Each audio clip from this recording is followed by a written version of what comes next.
नवरात्रि का पावन पर्व 9 दिनों तक मनाया जाता है, जिसमें माँ दुर्गा के 9 रूपों की पूजा की जाती है। इनमें सबसे पहला स्वरूप है माँ शैलपुत्री। माँ शैलपुत्री हिमालय की पुत्री हैं, इसी कारण उनका नाम पड़ा शैलपुत्री। उनका वाहन वृषभ है, इसलिए उन्हें वृषारूढ़ा भी कहा जाता है। उनके दाहिने हाथ में त्रिशूल और बाएं हाथ में कमल सुशोभित रहता है। लेकिन उनकी ये कथा उनके पिछले जन्म से जुड़ी हुई है। पूर्व जन्म में माँ शैलपुत्री सती के रूप में जन्मी थी, जो भगवान शिव की पत्नी थी। एक बार सती के पिता प्रजापति दक्ष ने एक विशाल यज्ञ का आयोजन किया।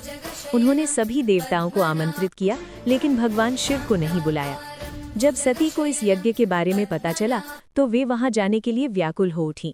भगवान शिव ने उन्हें समझाया कि बिना निमंत्रण के जाना उचित नहीं है, लेकिन सती का मन नहीं माना और उन्होंने जाने का आग्रह किया। अंततः भगवान शिव ने उन्हें अनुमति दे दी। जब सती यज्ञस्थल पर पहुंची तो वहां उनका सम्मान नहीं हुआ। उनकी मां ने तो स्नेह दिया, लेकिन बहनों ने उनका उपहास किया। और सबसे बड़ा दुख तब हुआ जब उनके पिता दक्ष ने भगवान शिव का अपमान किया।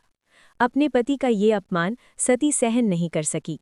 उन्होंने उसी यज्ञ में योगाग्नि के द्वारा अपने प्राण त्याग दिए। जब भगवान शिव को ये ज्ञात हुआ तो वे अत्यंत क्रोधित और दुखी हुए। उन्होंने उस यज्ञ का विनाश कर दिया। इसके बाद सती ने अगले जन्म में हिमालय के घर जन्म लिया और वही सती इस जन्म में माँ शैलपुत्री के नाम से जानी गई।